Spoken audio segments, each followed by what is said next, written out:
Marcos, Júnior, já vi. Quem mais? Juliana, todos estão? Según la programación, faltaría Ricardo y María Teresa. Uhum. Bom, são 9h33, horário de Mato Grosso do Sul. Penso que faltam aí... Vamos esperar mais 2 minutos, tá bom? 5 minutos de tolerância, acho que é tranquilo, e nós já iniciamos, então, as apresentações, tá bom? Então, vamos aguardar mais 2 minutinhos, por Perfecto. favor.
Muito bem. Então, acho que podemos iniciar, né, a nossa sessão,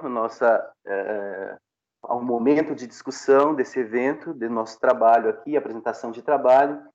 Eu gostaria inicialmente de agradecer, né, e de me apresentar, obviamente. Me chamo Claudemir Dantes, sou professor, pedagogo, trabalho com educação infantil, pesquiso educação infantil e trabalho na educação infantil. Portanto, é uma discussão um pouco que, a propósito, neste evento, eu vi poucos trabalhos, né, relacionados à educação infantil. Tenho me aproximado das discussões de Norbert Elias. Eu vou sempre usar essa expressão, né, de aproximação. Acho que, por enquanto, ainda é um processo, né, de estudo, de leitura também elisiana. Eu acho que esse evento acaba contribuindo também um pouco nessa direção, né? Eu estou em fase conclusiva de doutoramento, devo defender minha tese daqui um mês e meio, tá? E tenho discutido as relações de poder entre adultos e crianças, professora, no caso, e crianças, considerando o cotidiano da educação infantil, tá? E eu estou bastante aqui nessa mesa, a convite do Diego e do Davi, a quem já agradeço muitíssimo pela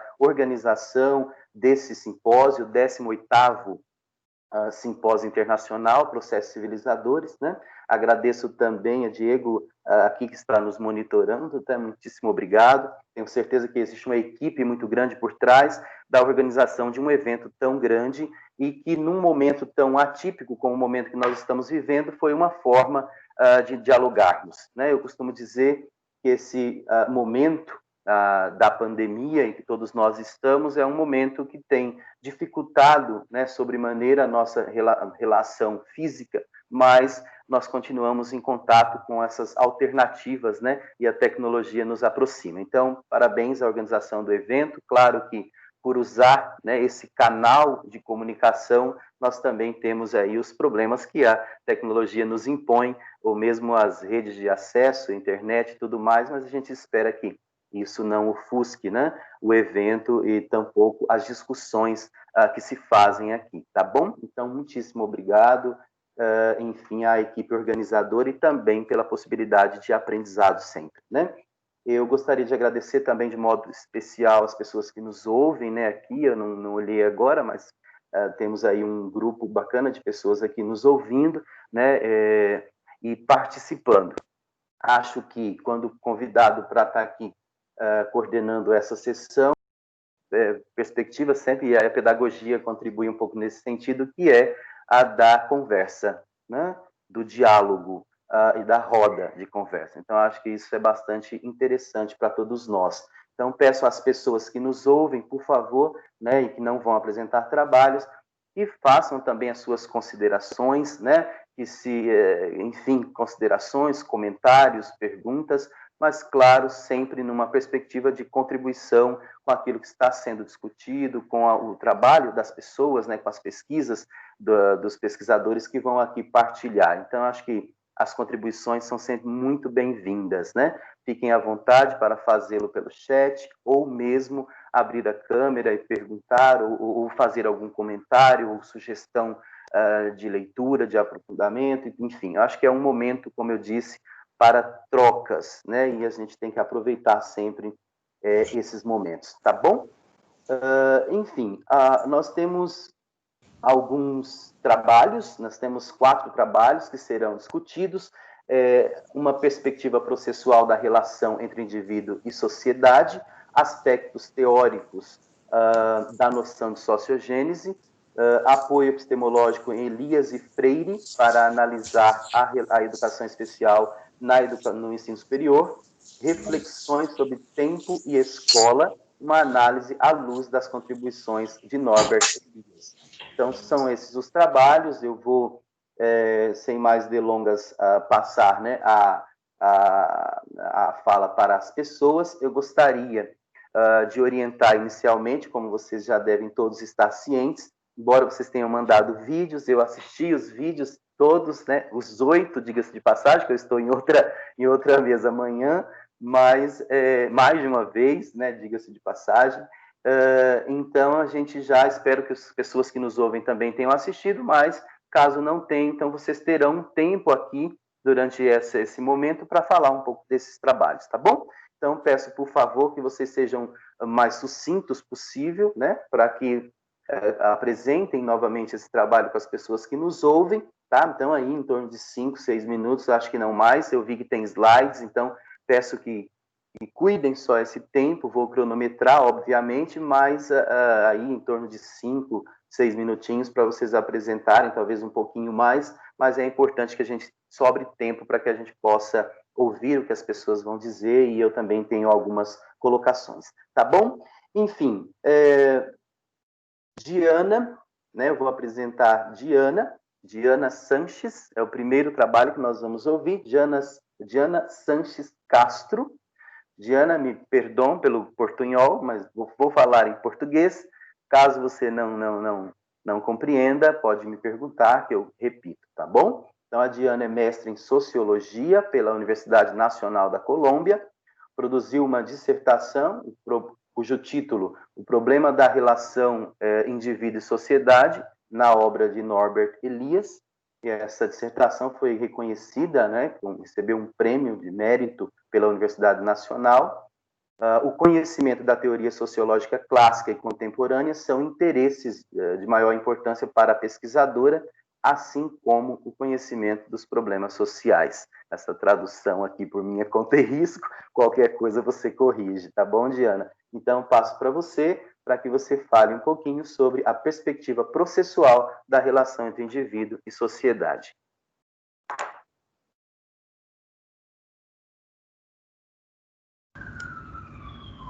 Hola, buenos días. Buenos días. ¿Cómo estás? Bueno, yo había preparado una presentación de la ponencia, bueno, pero ahora me doy cuenta pues que el tiempo es más reducido de lo que me había imaginado. De todas maneras voy a intentar hacerlo. Les quiero preguntar si ya están viendo la presentación. Sí, ya se Sim, puede. Diana. ¿Ya lo están viendo? Ok. Bueno, dentro de, como el trabajo que realicé, trabajo final de maestría, hice un estudio, una investigación que se tituló El problema de la relación individuo y sociedad en la obra de Norbert Elias. Este es un primer trabajo de investigación que me permitió escribir esta ponencia. Esta ponencia no es específicamente el resultado de este trabajo de investigación, pero sí recoge en alguna medida algunos aspectos que yo pude identificar en la realización de este trabajo. Bueno, para esta ponencia lo que yo intenté hacer fue hacer una comparación un poco sobre la manera como entiende la relación individuo y sociedad dos autores, Talcott Parsons y Norbert Elias. Me pareció interesante hacer esto porque los dos autores pues fueron contemporáneos, la recepción de su obra fue distinta, la de Parsons y la de Elías, y además fueron dos autores que se propusieron, digamos, abordar el problema de la relación individuo y sociedad. Los dos encontraron que en las teorías sociológicas clásicas existía una explicación sobre individuo y sociedad en cierta medida a través de un determinismo o de un dualismo que explica al individuo como producto de la sociedad o a la sociedad como, digamos, construida y de manera planeada por los individuos. Entonces, tanto Parsons como Elías intentaron resolver este asunto. Pero más allá de esto, escribí la ponencia pensando en la importancia que para mí tiene el asunto de individuo y sociedad en términos de cómo se entiende el orden social. Por este motivo, yo empiezo la ponencia, lo que leí, bueno, lo que ya estaba pregrabado, empiezo hablando del sistema económico y político neoliberal, diciendo pues como el orden social actual y diciendo la necesidad, digamos, de que se comprenda digamos la importancia que tiene esta relación individuo y sociedad para que se comprenda este orden social. En esa medida empiezo explicando un problema y es el cómo se ha entendido el sistema económico y político neoliberal como un estadio del desarrollo social al cual se ha llegado de manera automática. También digo pues que este orden social actual no es el resultado de un plan intencional, pero pues tampoco ha surgido de manera automática, sino que surge como un constructo a partir del entrelazamiento de otros constructos y que en esta medida los individuos y sus acciones pues participan activamente de estos sistemas. Por este motivo y por lo que acabo de explicar, digamos, de los sociólogos clásicos y la manera como se entendía la relación, es que, bueno, considero que es importante, es un tema que se ubica, digamos, como en los inicios de la sociología, la identificación, pues, del objeto de estudio, si se quiere, de la sociología, pero que aún tiene relevancia su discusión. Pasando pues ya pues a lo que en alguna medida hace Talcott Parsons y que yo hago referencia en la ponencia. Bueno, él intentó, pues como les decía, resolver este asunto y intentó generar una teoría integradora, digamos, que pudiera vincular la acción social con el sistema. En esa medida, en su texto La estructura de la acción social, inició realizando una orientación micro para revisar este asunto, es decir, se enfocó más en los asuntos individuales, por decirlo de alguna forma, y por eso de ahí surgen los primeros conceptos, es el de acto unidad y el de voluntarismo. Son conceptos a través de los cuales Parsons dice, pues da cuenta de un margen de acción y de un libre albedrío bastante importante en los individuos. Posteriormente, en su obra El sistema social, estos conceptos que hacen parte como de su primer acercamiento quedan un poco más de lado y empieza a centrarse más en el concepto de status role. Este concepto pues está más vinculado, digamos, a las posiciones que cumplen los individuos dentro de la estructura y en esa medida pues ya empieza a notarse un viraje, digamos, de Parsons de la parte micro, digamos, del individuo, a empezar a identificar más las estructuras y los sistemas como los determinantes de las acciones de los individuos. Ya en su trabajo La sociedad, pues el autor se centra más en las normas y en los valores y en los fenómenos macro. ¿Sí? Ya empiezan a surgir otros conceptos para explicar esto. Digamos que parte de las consecuencias, lo llamo consecuencias, digamos, lo que acabo de mencionar de Parsons en la comprensión de individuo y sociedad es su perspectiva sobre el orden social. Para Parsons, digamos, el orden social es estático en alguna medida y está en equilibrio constante, entendiendo pues que los individuos internalizan unas normas y unos valores y ellos mismos las reproducen y así, ¿no? Entonces, en esta medida, pues para Parsons poder explicar, por ejemplo, el cambio social es complejo, o sea, tal vez no logró explicarlo, digamos, de la manera como ya veremos posteriormente con Elías. En esa medida, Parsons intentó romper con ese dualismo determinista de individuo y sociedad que planteaban los sociólogos clásicos, pero pues se puede identificar que estuvo ubicado en uno de los dos extremos, que es el que considera el sistema social como determinante de las personas. La perspectiva de Norbert Elias entonces, también que se preguntó por este tema, lo que yo pude identificar en mi investigación es que Elias se dedicó pues a este tema desde sus primeras obras hasta las últimas.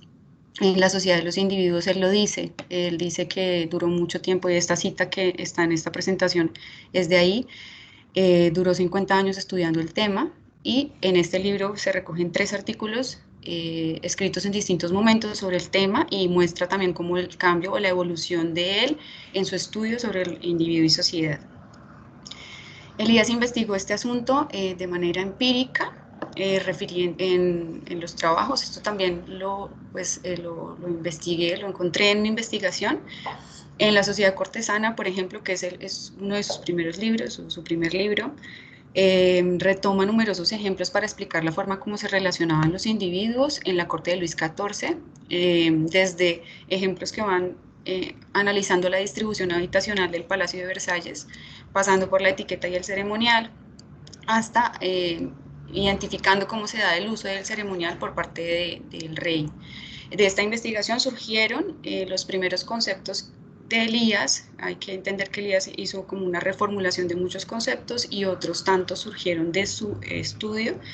De ahí surgió el concepto de interdependencia, por ejemplo, que es muy importante en su obra, el concepto de coacción y el de configuración.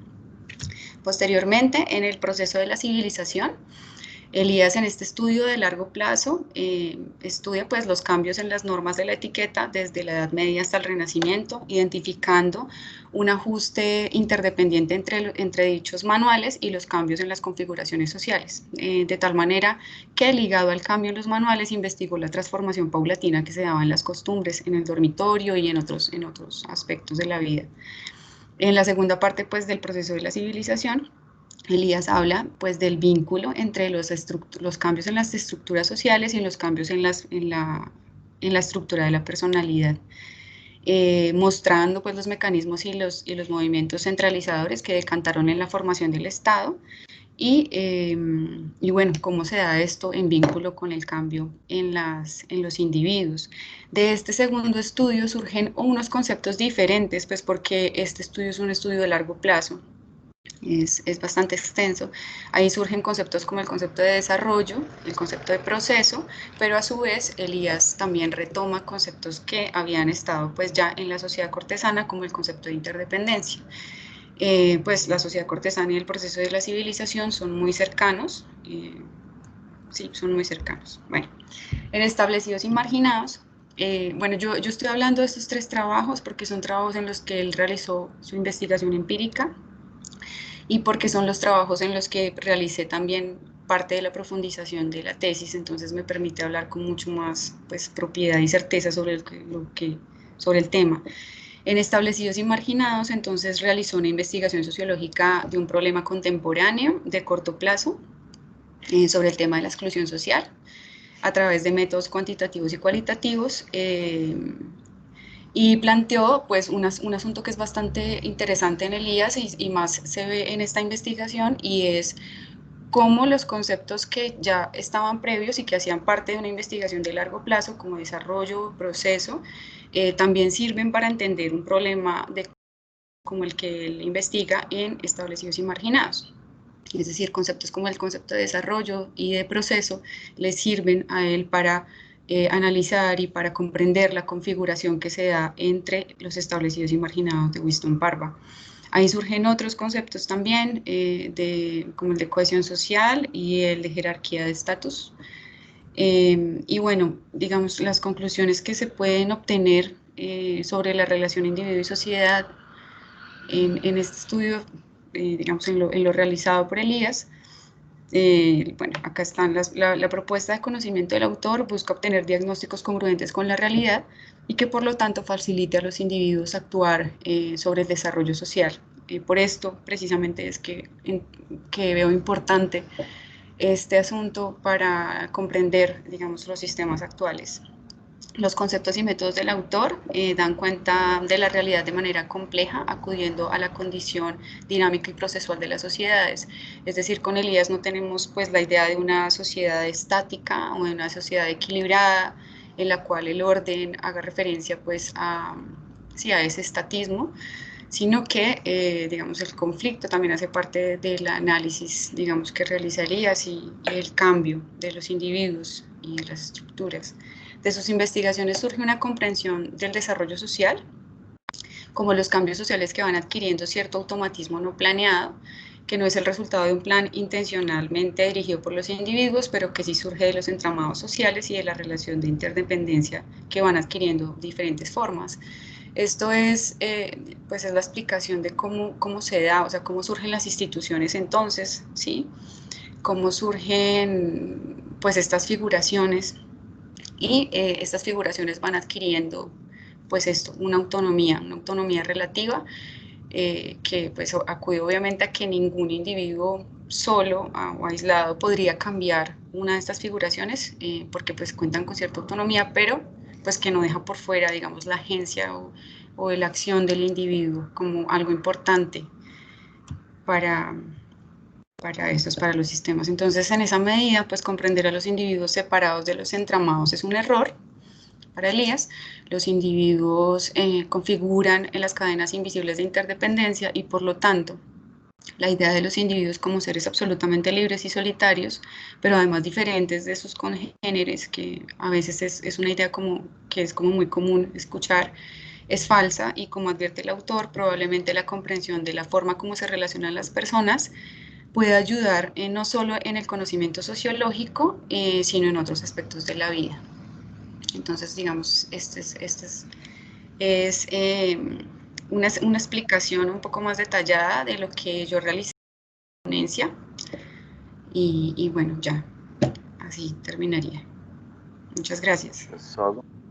Gracias, Diana. Bom, sem mais delongas, Diana, se você puder interromper a transmissão aí dos slides, eu agradeço. Obrigado. Nós vamos então passar à próxima apresentação. Mais uma vez eu reforço a necessidade de que nos atentemos ao tempo, tá, das falas, para que nós consigamos ter um tempo ao final para ouvir as contribuições das pessoas aí que nos ouvem, tá bom? Marcos está. Marcos, o próximo trabalho é de Marcos, doutor e mestre em Sociologia pela Universidade Federal de Pernambuco, é isso? Bacharel e licenciado em História, atualmente está realizando pós-doutorado, técnico educacional na Secretaria de Educação de Pernambuco. Tulane Silva e Catarina. Tulane é jornalista, mestre em Educação pela Universidade Federal de Pernambuco, especialista em políticas educacionais pela Fundação Joaquim Nabuco e doutorando em Educação pela Universidade Federal de Pernambuco. Catarina, doutorando em Educação pelo Programa de Pós-Graduação em Educação da Universidade Federal de Pernambuco, mestra em Educação pela mesma universidade, graduada em Licenciatura Plena em Educação Física pela Federal do Pernambuco e docente da Universidade Federal do Agreste de Pernambuco. Aspectos teóricos metodológicos da noção de sociogênese. Por favor, a palavra está com vocês. Obrigado, Claudemir. Por meio do Claudemir e do Diego, quero agradecer toda a organização do evento. A gente sabe que realizar um evento desse porte online não é nada fácil. Então, é importante demais essa presença, esse apoio de vocês aqui. E quero cumprimentar também todos os colegas que nos escutam, nos assistem agora, especialmente a Catarina e Tulane, colegas da universidade, e com os quais construímos esse texto aqui, e também um que derivou deste e que foi publicado recentemente em livro. Minha amiga Tulane daqui a pouco vai colocar aqui no chat também, caso vocês tenham interesse de ler esse texto nosso. Bem, nosso trabalho, ele é o que pretende dizer assim. Ele é simples, porque ele vai pegar dois textos do Elias bastante conhecidos. Por isso, ele é bem simples, trabalha com contextos já bastante reconhecidos, produzidos lá na década de 30 do século passado. Entretanto, ele é bastante pretensioso também, e aí eu peço já para a Tulane passar para o próximo slide. Ele é bastante pretensioso também porque ele busca fazer uma discussão importante, que é tratar a sociogênese como um aspecto não somente teórico, como a gente está acostumado, mas também a partir do seu aporte metodológico. Então, esse aporte metodológico da sociogênese, ele é importante para nós, porque ele vai nos fazer lembrar que as pesquisas, os pesquisadores, na verdade, que realizam trabalhos sobre o Elias, normalmente utilizam a sociogênese apenas como um componente teórico. E nós vamos trazer aqui algumas considerações que nos fazem ver que é possível, é necessário um aporte metodológico a partir dele. Tulane, tu consegue passar para a próxima tela?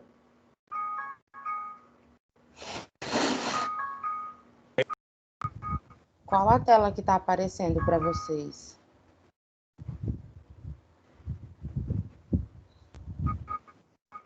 Está aparecendo a tela, a primeira tela, o primeiro slide. Sí, sí aparece. É porque eu já passei e aí eu acho que a internet está dando esse delay. Eita. Então, a gente faz sem a tela, não tem problema não. Tá bem? Eu sigo daqui. Se você quiser, você pode tirar. E quando conseguir lançar, certo? E aí eu sigo falando. Em geral, o objetivo do Elias, nessas duas obras e em outras também, é melhor compreender e analisar os mais diversos processos sociais. Desde a formação dos Estados-nações, na Europa particularmente, é o grande foco do Elias, né, mas também passando por processos que a gente tende a chamar de microsociais, como, por exemplo, a construção e consolidação de disciplinas como economia, sociologia. Tratou, inclusive, o Elias também do surgimento de profissões, né? E então, em grande parte desses trabalhos, o Elias tratou do que nós chamamos aqui, do que ele nominou como a sociogênese, certo?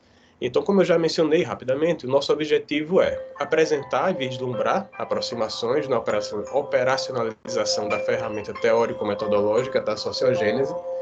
Aí vocês não vão acreditar, mas meu telefone está tocando. Eu vou deixar ele tocar com esse sonzinho de fundo. E claro, também nosso objetivo é colaborar com os estudos eliasianos para a construção de uma ferramenta metodológica a partir do Elias. E passando já para uma análise sobre a sociedade de cor, também é um trabalho bastante conhecido de vocês que estão aqui, mas fazer um pequeno sumário, né? O objetivo lá do Elias é compreender como se constituiu a figuração de pessoas interdependentes conhecida como sociedade de corte, ou somente corte.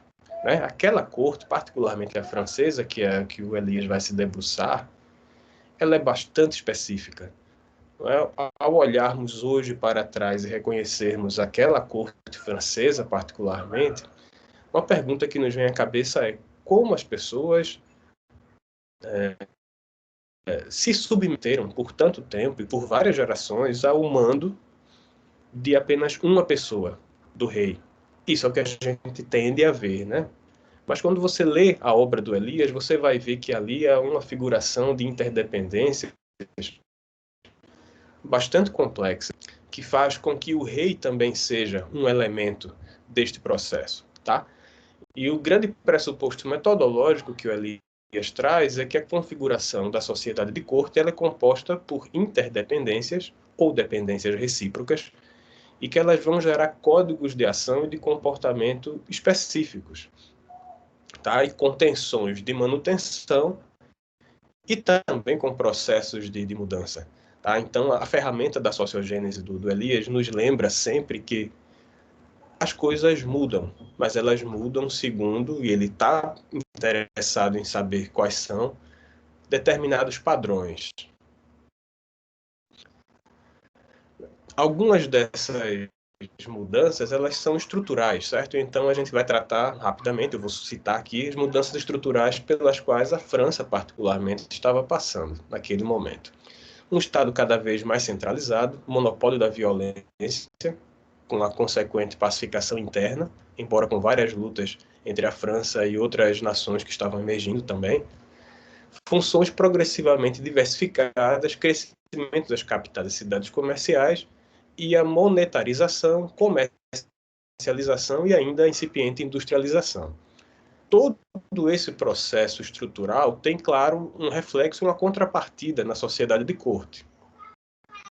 Certo? A vida na corte ela é caracterizada pelo aumento do autocontrole enquanto coerção social. Né? A autocoerção ela está baseada numa supressão da violência física nas relações sociais. Então, eu tenho que me controlar, diríamos hoje, né? E ela é resultado das tensões multipolares entre diversos atores sociais, certo? Uma coisa importante em termos metodológicos que aparece lá na sociedade de corte, é importante para entendermos o processo da sociogênese, é que o Elias vai falar que existem 3 níveis de controle nas nossas relações sociais. É o controle e a previsão de resultados da nossa relação com a natureza, entendida aqui como meio ambiente, o controle e previsão das ações do outro e o controle e previsão de nossas próprias ações. Então, isso gera alguns níveis de coerção. O Elias, em determinado momento, ele fala que para simplificar, é preciso entender, ao menos, as coerções externas, que ele normalmente chama de dominadoras ou de dominação, e as autocoerções, que são coerções civilizadoras ou civilizacionais, se assim quisermos colocar. Então, essas 2 formas de coerção, elas constituem a maneira como nós nos agrupamos, nos relacionamos e produzimos processos de manutenção e de mudança. E tudo isso tem um aspecto metodológico importante, porque isso vai acontecer em todas as figurações sociais. Então, nós podemos, enquanto pesquisadores, replicarmos esse modelo, claro, para as nossas necessidades. Já no Processo Civilizador, volume 1, uma história dos costumes, o Elias vai nos brindar com uma análise da sociogênese de conceitos, que é importantíssima, né? Entretanto, o Elias vai dizer que essa sociogênese de conceitos não é simplesmente localizar quem usou determinado conceito de maneira inequívoca, né? O primeiro uso. Ele vai fazer uma digressão, ele vai falar das diferenças entre cultura e civilização no emprego alemão, no emprego francês, então vai tratar também do comportamento à mesa, todos esses processos de mudança, né? Ali botei mudança, está errado, mas são processos de mudança e constituição psíquica. Tudo isso também relacionado com a questão da pacificação interna, do autocontrole.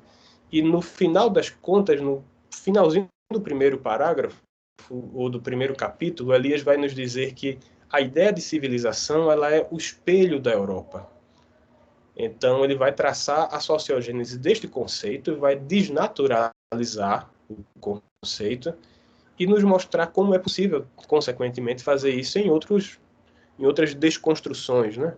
Apesar do Elias não tratar nesses termos.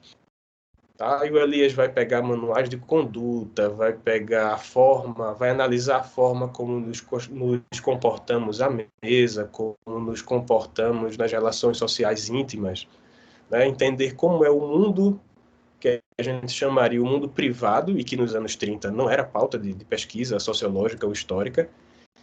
E a partir dessa análise ele vai falar que aquela situação aparentemente apenas pessoal, ela tem uma repercussão social, tá? E que a civilização, no fim da análise do livro, é eminentemente uma coerção de grupo e é também uma autocoerção.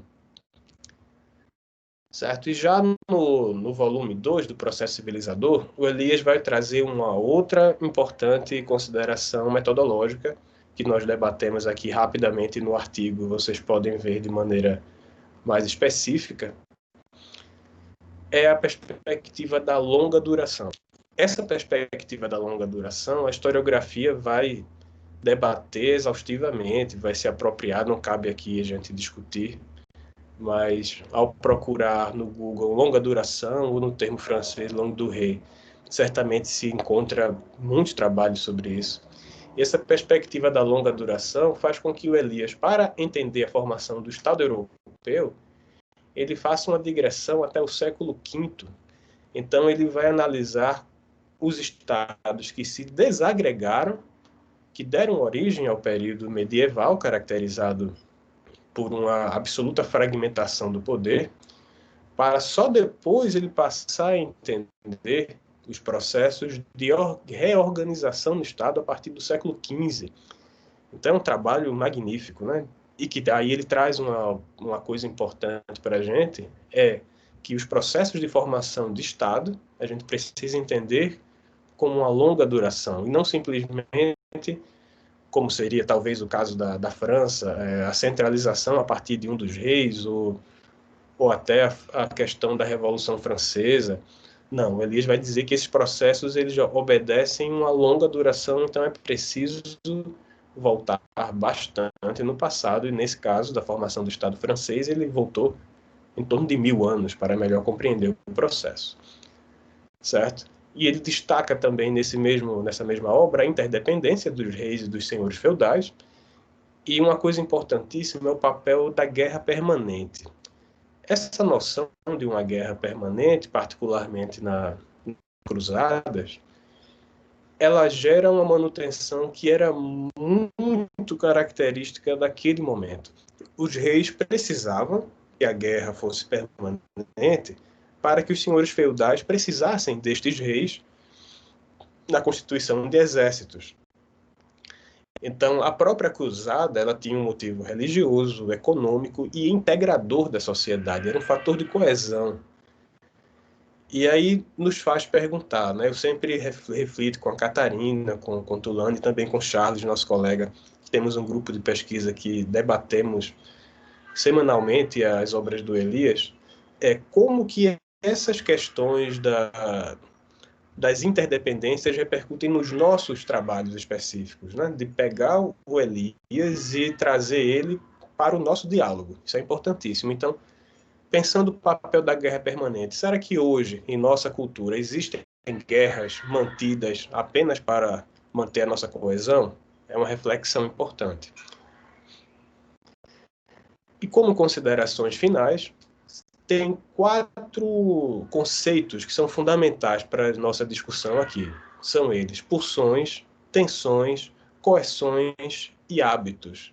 Alguns eu falei mais aqui nesta breve fala, outros menos, mas de maneira geral, as pulsões, que são os desejos, são, por exemplo, a gente pode pensar na sociedade de corte, que havia o desejo dos cortesãos em voltar para um passado idealizado, mas que as amarras que eles tinham, né, as coerções, não permitiam que isso fosse feito. Então, a pulsão tem a ver com o desejo, a tensão tem a ver com a liga que mantém uma configuração por um certo tempo, né? E também as relações que mantemos com a natureza.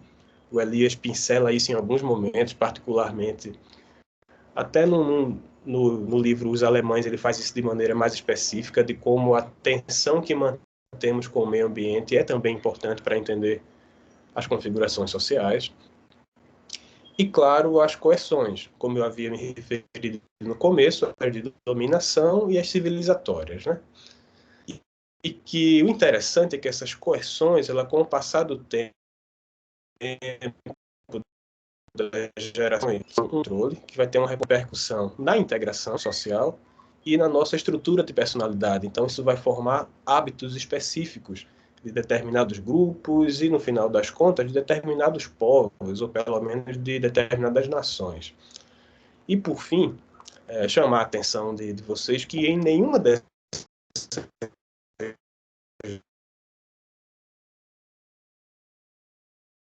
duas a sociogênese como um momento específico. Ele está sempre preocupado em entender o contexto social que ele chama de figurações ou de configurações, a depender da obra. E finalizo aqui esta breve fala e fico à disposição.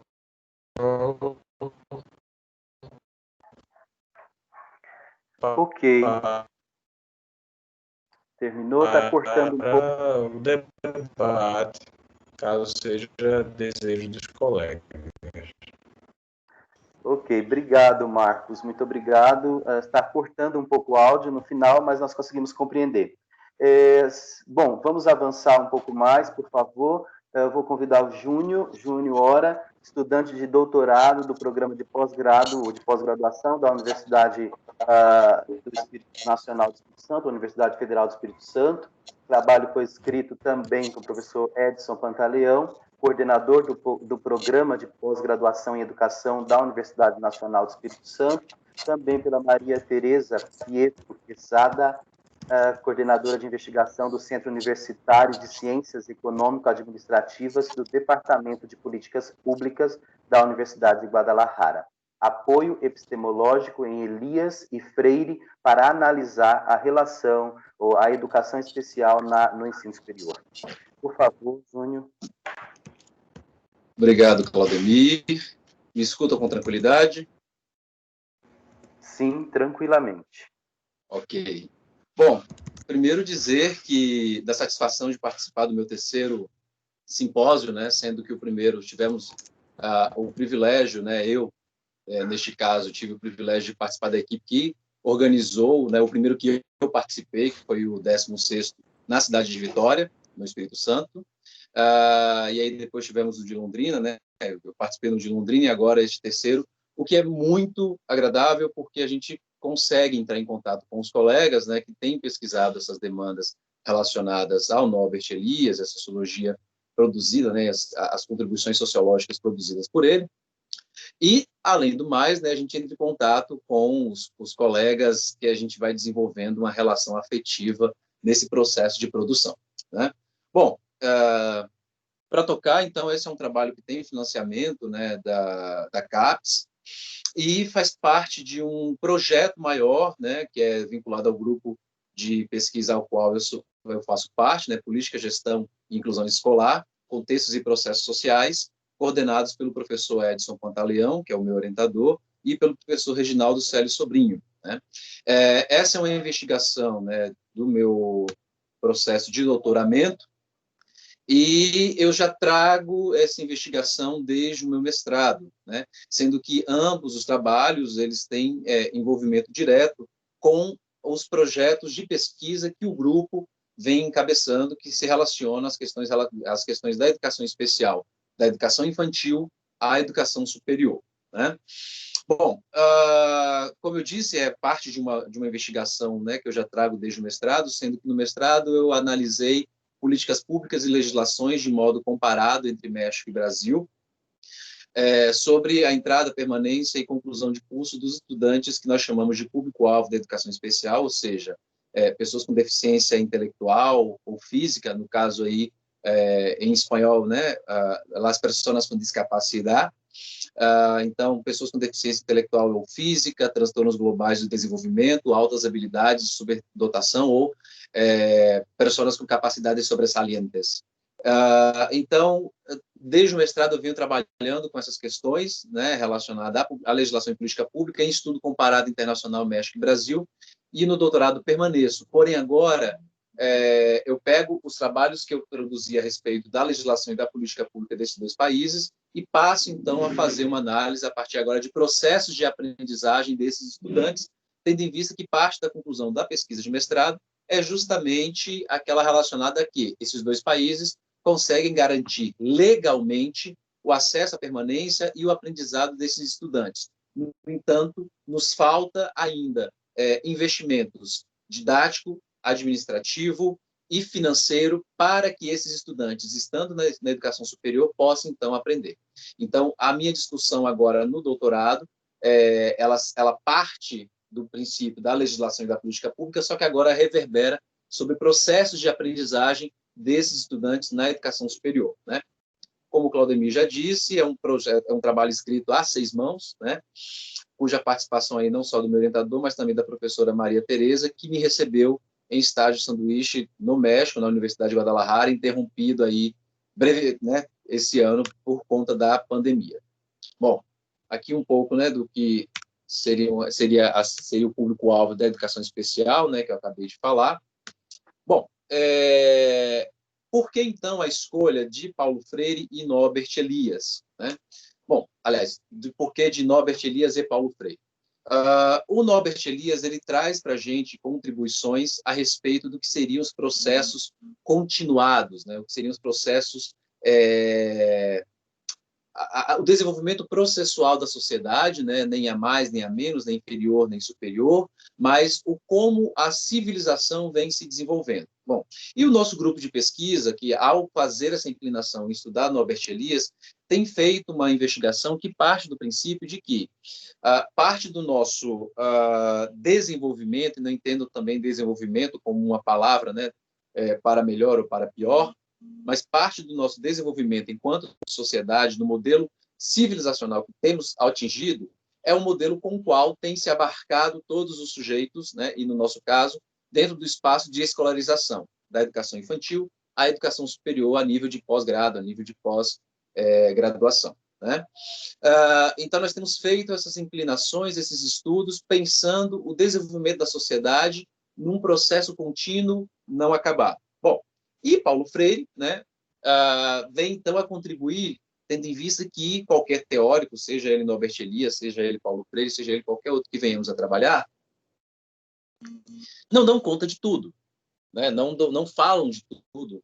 Então, o Paulo Freire ele vem para contribuir, principalmente em 2 sentidos. Né? O primeiro é a relação de aprendizagem, e o debate que ele faz sobre políticas, sobre administração e sobre aprendizagem.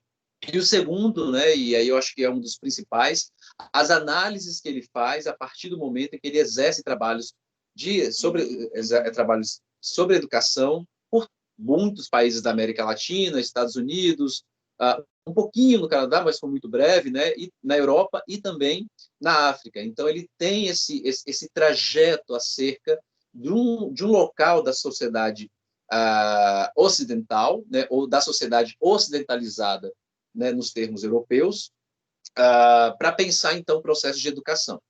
Sendo que ambos pensando aí sujeitos, né, que estariam à parte da sociedade ou aquilo que a sociedade não gostaria, ou aqueles, na verdade, que a sociedade não gostaria, né, de ter por perto. Então, se de um lado o Norbert Elias está falando de uma sociedade ocidental que vai fazer processos de hierarquização de acordo com os processos constituídos historicamente por determinadas camadas sociais, e aí não querendo trazer necessariamente uma terceira discussão que seria de estratificação social em Marx, mas pensando para além disso, no sentido de dizer, olha, existe aí algumas denominações sociais que estão permeadas por relações financeiras, que estão permeadas por relações culturais, que estão permeadas por relações que constituem os indivíduos e que constituem a sociedade partindo da premissa desses indivíduos que ali estão. Tá?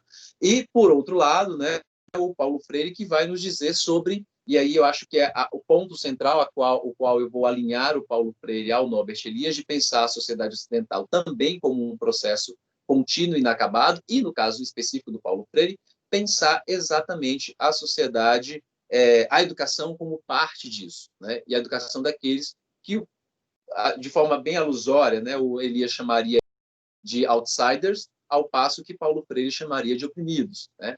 Então, ambos trabalharam com a perspectiva de analisar sujeitos que estão à parte da sociedade, mas à parte no sentido de decisões, mas que necessariamente essas decisões elas não são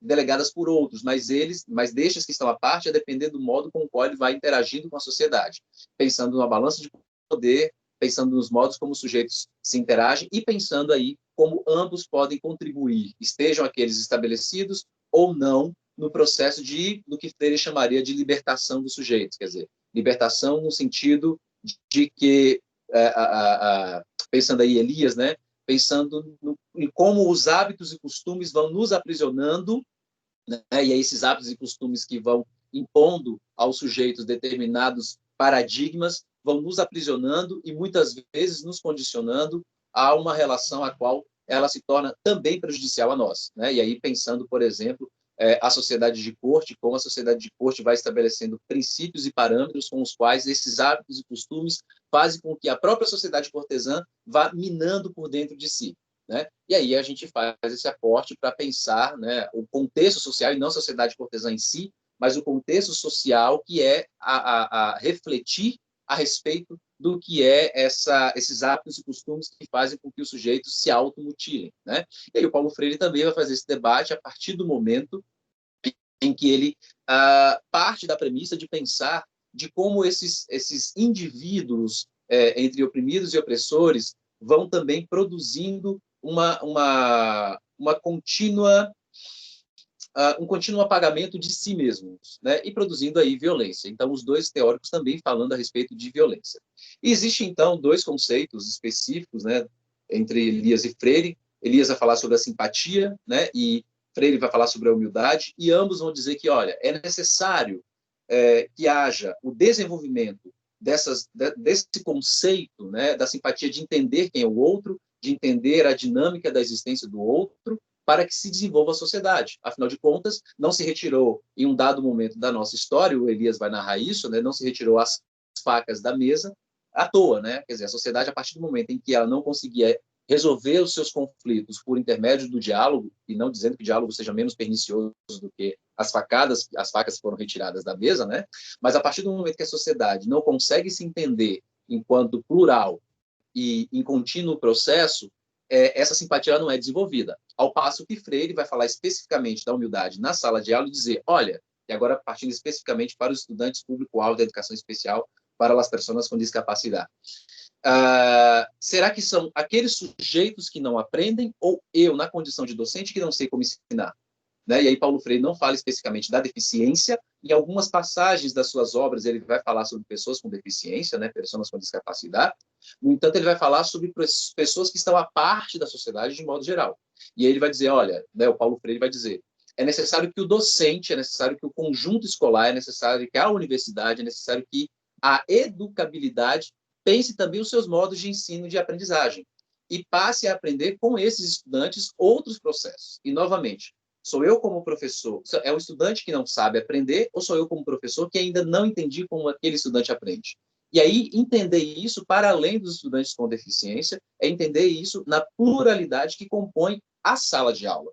Quer dizer, mesmo estudantes que não tenham aí um diagnóstico de pessoas com deficiência, aprendem em tempos e formas diferentes.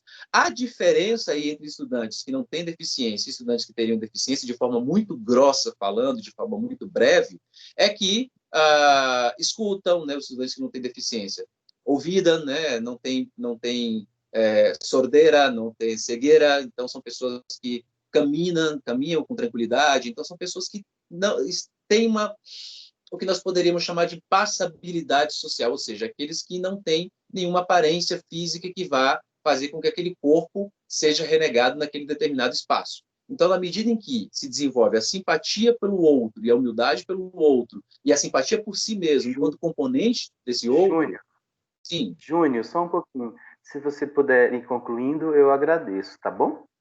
Ok. Então, na medida em que isso acontece um pelo outro, nós conseguimos, então, produzir o que seria um sentido contrário ao que Elias vai chamar de descivilização. Bom, então, para concluir, alguns dados que eu trouxe para essa apresentação que vão nos demonstrar do quanto é importante o processo de desenvolvimento a respeito da educação especial e o quanto isso tem contribuído com relação a duas universidades, né, uma universidade pública no México que eu estou trabalhando, que é a Universidade de Guadalajara, e a Universidade Federal do Espírito Santo. Então, aqui alguns dados, né, a respeito do desenvolvimento e do crescimento, são os últimos dados atualizados que nós temos, de ciência escolar dos dois países, né, da educação superior, e do quanto isso foi produzindo um aumento, do quanto as políticas públicas foram produzindo um aumento do ingresso desses estudantes nos dois países.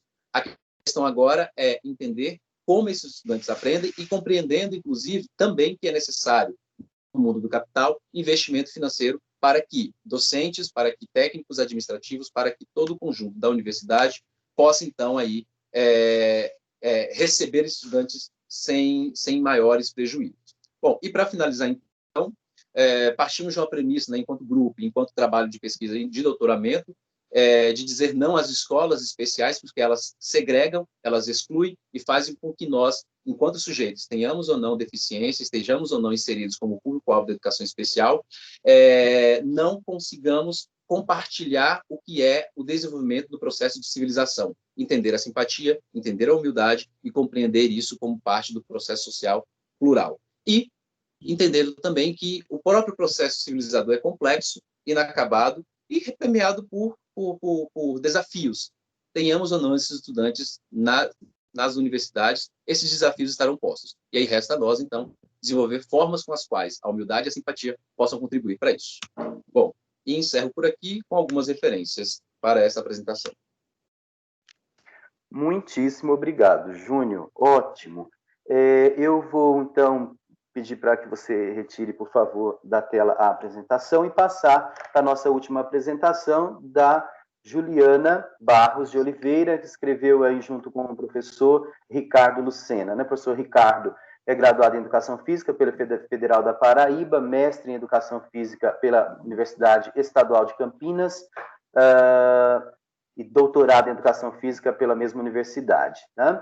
A Juliana é aluna do doutorado em Educação da Universidade Federal da Paraíba, sob orientação do professor Dr. Ricardo Lucena, mestre e licenciada em História pela mesma instituição, graduada em Comunicação Social, com habilitação em Publicidade e Propaganda pelo Instituto de Educação Superior, graduada também em Pedagogia, na modalidade de Educação à Distância pela Universidade Aberta do Brasil, da Universidade Federal da Paraíba, da professora de História da Rede Estadual e Municipal de Educação de João Pessoa. Então, Juliana, por favor, reflexões sobre o tempo e escola, uma análise à luz das contribuições de Norbert Elias.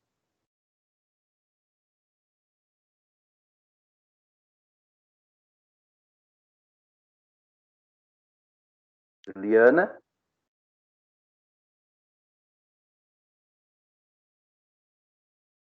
Ok.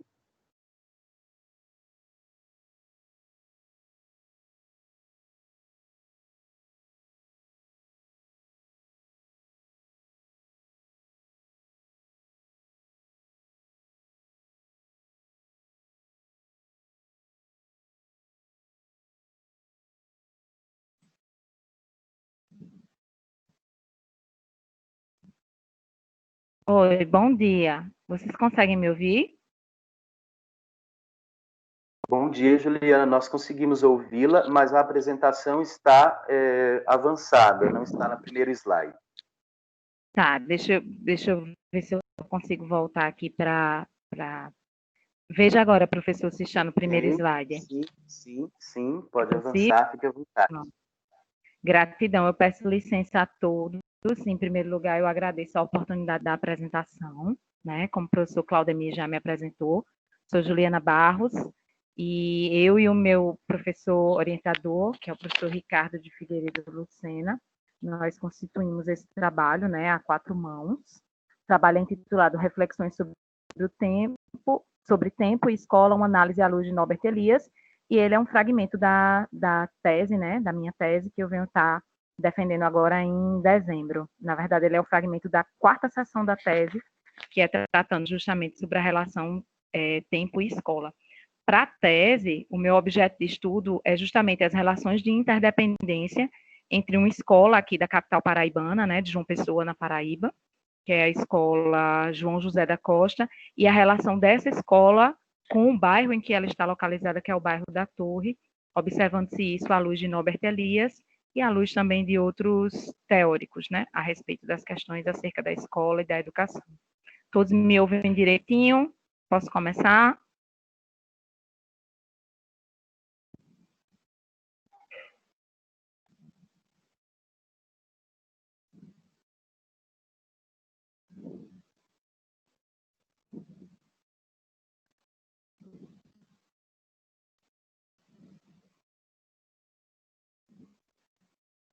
Pois bem, Olá. então vamos começar. Oi, vocês me ouvem? Conseguem me ouvir? Sim, sim, pode avançar, por favor. Eu acho que está tendo algum problema. Pronto, vou avançar, vou buscar avançar. Pois bem, né? O trabalho nasceu com essa proposta de observar a questão do tempo, né, e da escola, numa perspectiva eliasiana, né? E para começo de tudo, começamos a observar o pensamento sobre o tempo, né, à luz de Norbert Elias, trazendo como uma das suas principais obras que trata a respeito desse assunto sobre o tempo, cuja edição aqui no Brasil, pelo menos a que eu tive acesso, é de 1998, né? E apresentando-se o tempo como uma ideia presente na trajetória humana em diversas culturas, o Elias coloca isso, né? Tanto a noção da contagem do tempo, como do tempo cíclico ou do tempo linear, observado de maneira diferente, né? Em determinadas culturas, visto na proposição que o Elias dá à obra, né? E ele conduz isso nesse fio condutor dessa ideia de tempo como construto cultural simbólico, que auxilia, né, os seres humanos a organizar o processo de desenvolvimento da sua organização social, e tratar sobre o tempo é buscar uma compreensão a respeito do próprio, lidando, como diz Elias na obra, com uma vasta rede de relações que reúne diversas sequências de caráter individual, social ou puramente físico. E dentro da sociedade, a escola como instituição, em que a ideia de tempo apresenta uma fundamental importância para a organização dela, né, da escola e o seu funcionamento. Eu sou professora também da educação básica e eu venho percebendo isso no decorrer dessa pandemia, o quanto a pandemia mexeu, né, com a questão não só de estar fisicamente na escola, como a questão do tempo na escola, como ele é observado, né, já que aqui no Brasil é comum, como está apresentando no próximo slide, as escolas terem um sistema de seriação próprio e um período próprio de funcionamento, que é anual, o ano letivo, que coincide com o calendário civil. E em contexto de pandemia, nós estamos vendo completamente esse ano letivo dissociado desse calendário civil, e aí a gente está tendo justamente um processo de uma tentativa de reorganização desse tempo sem a companhia do espaço físico. Então esse é um dos desafios, né, que a pandemia está apresentando no ensino remoto. Pois bem, o tempo escolar, né, como estruturação social e cultural, amparada em dois objetos, que são o calendário e o relógio, o calendário acadêmico das atividades e o relógio como o regulador social dentro da escola dessas atividades escolares. E a partir disso, né, observando-se tanto que Elias escreve nas suas obras, que ele trata a respeito do tempo, como também em outras obras que bebemos da fonte de alguns autores que tratam a respeito da escola em si e do tempo escolar, resolvemos, como objetivo geral desse trabalho, analisar as relações entre tempo e escola nessa perspectiva eliasiana, né? As obras que tomamos como referencial teórico referente a Elias foram Sobre o Tempo, cuja edição é de 1998, Introdução à Sociologia, cuja edição é de 2008, A Sociedade dos Indivíduos, Processo Civilizador, volume 1, e A Teoria Simbólica, todas em língua portuguesa, que tivemos acesso de 1994, perdão. E em relação ao referencial teórico relativo às obras de outros autores, nós estudamos autores que tratam a respeito especificamente dessa questão tempo e espaço escolar. Entre eles estão Parente, Marques, que são brasileiras, né, professoras brasileiras, Fraga e Escolano, que são espanhóis, e o Justino de Magalhães, que fala a respeito das instituições escolares, que é português. A discussão praticamente metodológica desse trabalho que eu apresento hoje aos senhores, ela se pauta numa perspectiva de diálogo de natureza teórica entre as ideias do Elias e de outros autores que tratam a respeito do tempo. Na tese, isso vai estar explicitado de uma maneira mais específica por conta das relações entre a escola e o bairro que eu estou estudando, né? Que eu vou apresentar a tese em breve.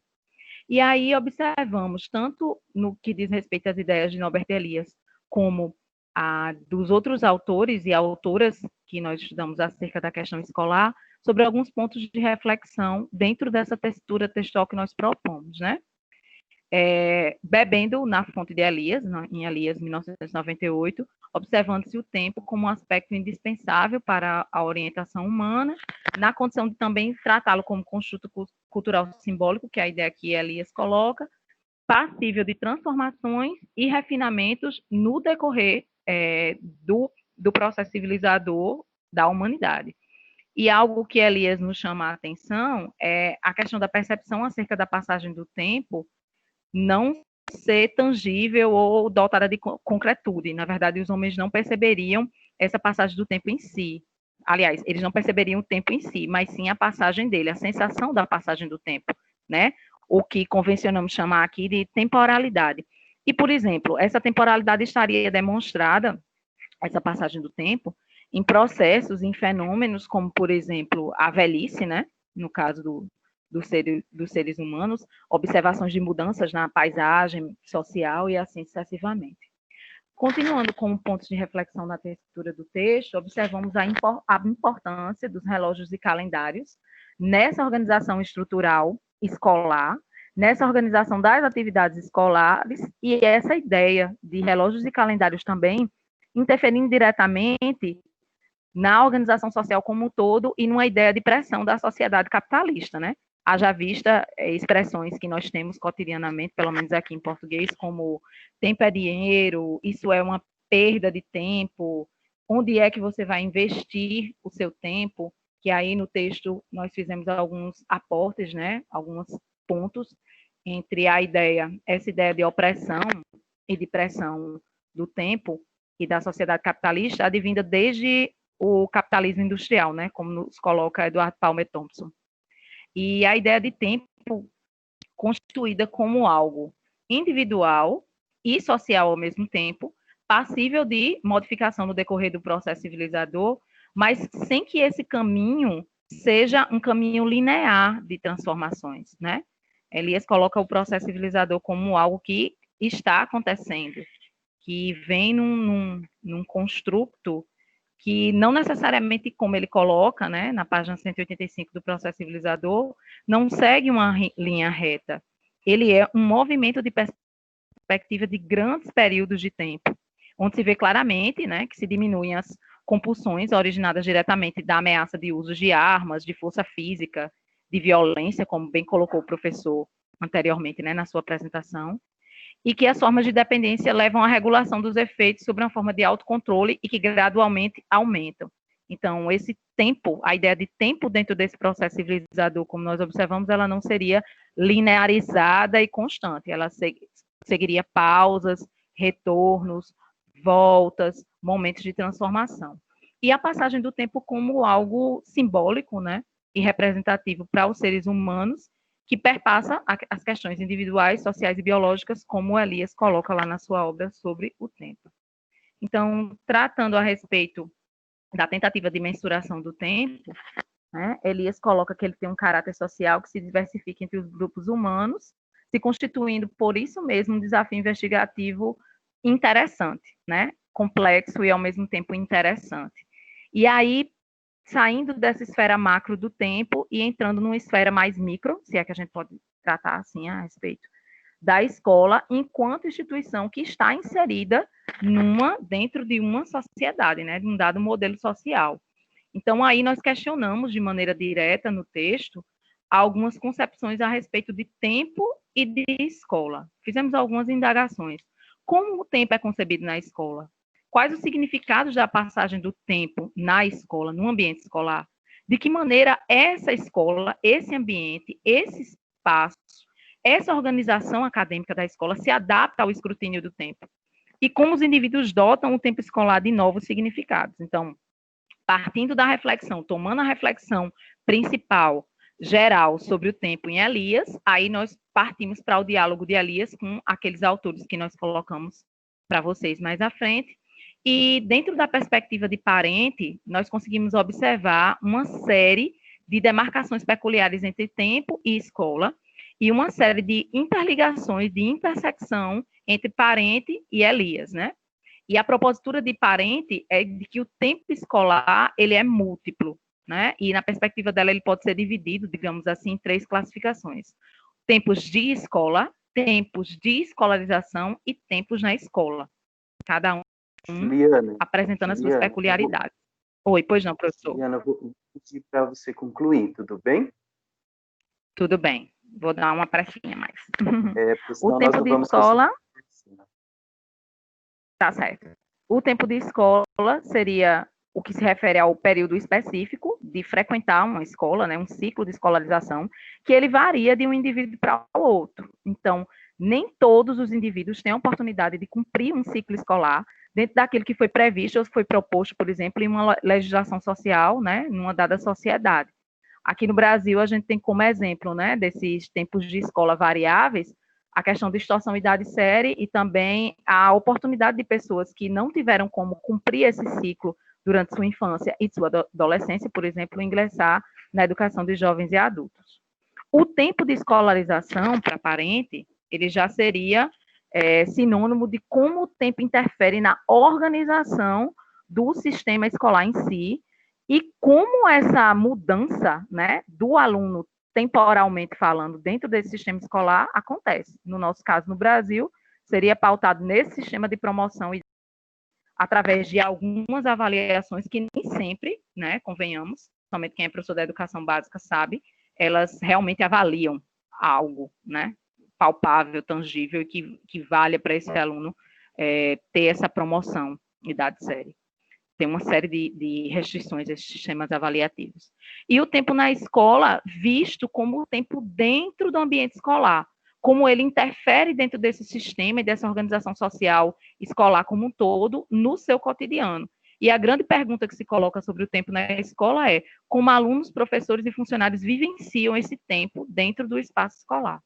E aí, já como pontos de reflexão, relativos às considerações finais que nós podemos apontar, né, desse bailado, desse traçado entre Elias, Parente e outros autores, foi o seguinte ponto, né, se o tempo é uma construção simbólico-cultural, a escola é uma construção cultural e histórica, cujo entendimento a respeito do tempo e do espaço envolve mudanças, peculiaridades e complexidades que perpassam a vida do indivíduo e sua convivência social no ambiente escolar, e que também, como foi apontado, né, no processo civilizador, sendo a escola dessas instituições civilizadoras, esse processo não seria linear. E, por último, refletir a respeito das relações entre tempo e escola nos coloca à frente de uma tentativa de desnaturalizar a concepção de tempo e de espaço escolar, né, como algo que não é construído a prioristicamente. E aí, para isso, nós recorremos a Marx, quando ela trata que tempo e espaço escolar não são neutros. Então, cabe aí a reflexão, quem interfere, quem dita as regras do que tempo e espaço escolar significam numa sociedade e para uma dada escola. E as reflexões acerca do tempo nos mostram, do tempo escolar, do tempo e do tempo escolar, nos mostram que professores, alunos são passíveis de serem agentes de mudança dessa ideia de tempo escolar e principalmente é uma ideia que liga diretamente o permanência em sala de aula com qualidade de educação. Então, será que o tempo que o aluno permanece em sala de aula com o professor, com efetivo trabalho escolar, significa que esse tempo é um tempo de qualidade, digamos assim, né? O que é que faz pensar que vários sistemas, vários discursos políticos falam a respeito dessa ligação? Não, porque o aluno tem que estar em sala de aula. Será que aquele período dele na escola, em sala de aula, como ele é aproveitado, como esse tempo é aproveitado qualitativamente? Então, fica essa reflexão para o final. Aqui são algumas referências nesse derradeiro slide, eu penso que está aparecendo para os senhores, que eu coloquei, que eu utilizei, e eu agradeço, e agora é esperar pela oportunidade do debate. Minha eterna gratidão. Ok, muito obrigado. Nossa, nós avançamos mais do que o previsto na apresentação de vossos trabalhos, mas eu entendo que existe uma necessidade, né, e uma vontade de dizer, falar das nossas pesquisas, né? Eu gostaria de saber se há alguma pergunta que alguém que nos ouve gostaria de fazer a algum dos pesquisadores que apresentaram o trabalho. Lembrando que nós temos um tempo muito restrito agora, nós somos aqui no Mato Grosso do Sul, 10h48, nós vamos até 11h05, 5 minutos antes do painel central, que é a próxima atividade, né, salvo engano. Então, a gente não quer avançar. Então, se houver alguma pergunta, por favor, pode abrir a câmera, o áudio e fazer, ou não, se não, nós continuamos aqui, tá bom? Perguntas ou contribuições, comentários? Meu nome é Sinara, eu sou da Universidade de Brasília. Eu queria fazer uma pergunta ao Marcos Dornelles. Tá me ouvindo bem? Sim, Sinara. Sim. Marcos, eu acho muito interessante o trabalho de vocês, porque vocês se propõem a tirar uma metodologia a partir de Norbert Elias, que poderia ser aplicável em outras circunstâncias, ou em outros objetos de pesquisa, que não somente aqueles que o Elias trabalhou, né? Então, acho interessante a ideia de uma metodologia, de extrair conceitos que sejam passíveis de serem utilizados em outras estratégias, em outros objetos de pesquisa. O que eu fico preocupada muito, e às vezes me preocupa muito, é o seguinte, é que eu acho que o conceito e a metodologia, a ideia é essa mesmo, né? Você utilizar em outras circunstâncias. Agora, mas para ver se a gente não encontra outros resultados, né? Porque, como você bem disse aí na sua apresentação, tudo que Elias trabalhou foi historicamente e socialmente localizado, né? Então, aplicando-se a mesma metodologia ou aplicando-se os mesmos conceitos, você pode chegar a resultados completamente diferentes, né?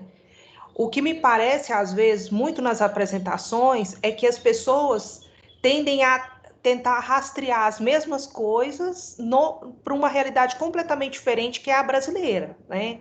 Então, eu acho, assim, louvável o trabalho de vocês, no sentido, assim, de qual seria um caminho metodológico, ou tentar rastrear um caminho metodológico, porque eu acho que realmente Elias não tinha uma preocupação de definir uma estratégia metodológica, né? E de que forma esses conceitos poderiam ser aplicados, mas para visualizar resultados talvez completamente diferentes, né? Então, me parece que, por exemplo, há algumas coisas no pensamento de no objeto que o Norbert estudou que dificilmente você vai identificar no Brasil.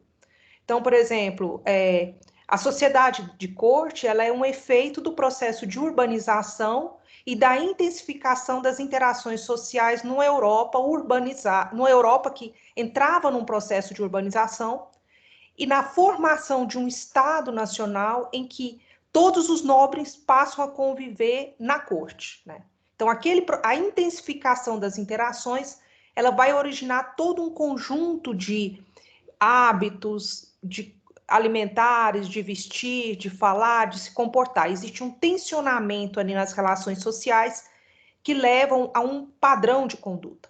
E aí a minha pergunta para vocês é o seguinte: como o Brasil é um país de vazios populacionais, né? Historicamente o Brasil é um país de vazios populacionais, em que o processo de urbanização é muito recente, ele data a partir dos anos 70, e que você continua até hoje tendo uma parcela muito grande da sociedade excluída, né?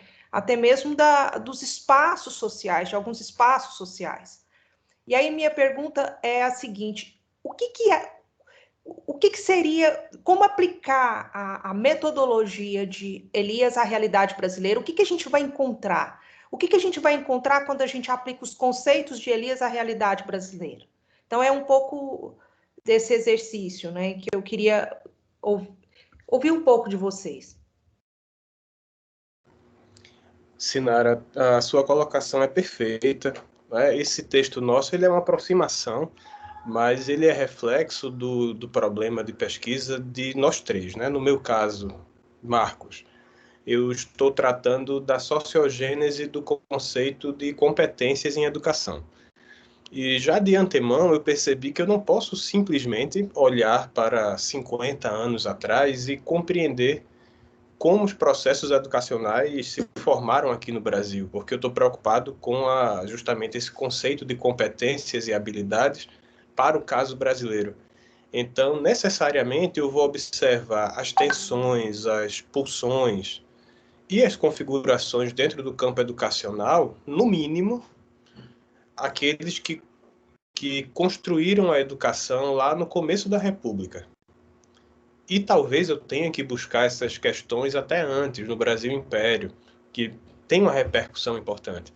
No caso de Tulane, ela está pesquisando as questões étnico-raciais, e a gente conversava ainda por esses dias que, apesar do escopo dela ser dos anos 70 para cá, ela necessariamente vai ter que fazer uma digressão até o Brasil Império para entender as questões da abolição.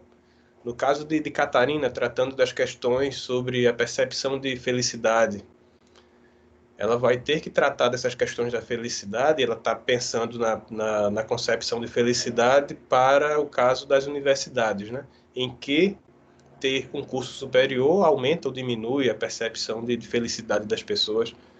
Mas ela vai ter que tratar das questões educacionais, assim como eu estou tratando, no mínimo olhando para 100 anos atrás. E, de fato, todos esses problemas que você levanta, né? A Europa tem uma forma específica.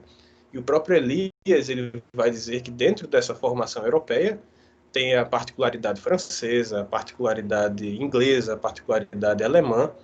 E aqui, para o caso do Brasil, no meu caso específico, né, das questões educacionais, eu já consigo perceber que o que eu estou chamando aqui da sociogênese do conceito de competências educacionais vai me levar, por exemplo, para o pessoal da sociologia lá de Chicago, né, quando se monta a noção de que a educação ela tem uma repercussão social, né,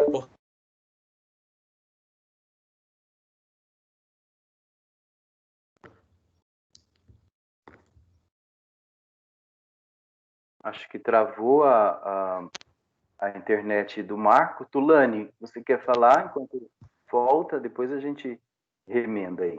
Certo, na realidade, bom dia a todos e todas. Complementando o que o professor Marcos vem falando, como escrevemos juntos, né, este artigo para o e-book, foi justamente por uma instigação vinda de como aplicar o método eliasiano, porque nós observamos que se usa a teoria empiricamente, se aplica naturalmente, mas muitos de nós já aplicamos o método, que é o método da sociogênese, especificamente nesse artigo, e não nos damos conta. Então, o que a gente quis fazer foi saltar aos olhos da possibilidade de se utilizar Elias também como método, porque a maioria de nós também utiliza outros métodos para outros aportes metodológicos para se chegar ao X da questão e usa apenas o conteúdo de Elias como um aporte teórico, né, para análise de longa duração. E olhando para o caso do Brasil, e especificamente, como o Marcos já falou, para o meu trabalho de tese, eu vou um pouquinho mais além do que provoca o artigo. Eu vou na psicossociogênese, porque eu também imagino que não há como dissociar a sociogênese da psicogênese. E hoje à tarde, inclusive, vou apresentar uma parte do meu trabalho de tese na mesa de violência, etnia e velhice, né, à tarde, acho que 3h30, horário do Brasil. E aí eu vou ampliar a visão um pouco também, né, devido ao tempo, do que vem a ser o método e de como ele pode ser aplicado de maneira execuível, né? Porque não é só olhar a longa duração, é também para constar, principalmente, né? Mas a gente tem que olhar também as pulsões, as tensões, as coerções, autocoerções, o controle disso para ficar suspenso. É assim que se faz, assim, na nossa visão de Elias, ficar suspenso e observar o período de longa duração, as nossas fontes, os nossos arquivos, e fazer uma digressão, né? A palavra-chave é digressão, descascar, né? Desvelar, véu por véu, até chegar num núcleo, onde seria uma semente de transformação para as mutações e as emergências de conceitos e também de mudanças comportamentais, que venha a ser no processo civilizacional.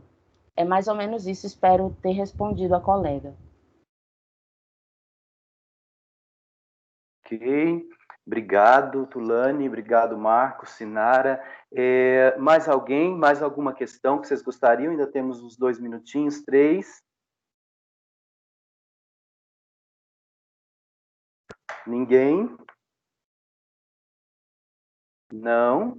Eu teria, aproveitar só os minutinhos que nos restam, na verdade eu teria uma pergunta, não seria uma pergunta, mas uma colocação para que a Diana comentasse, Diana, mas eu vou deixar, depois posso te mandar por e-mails, né?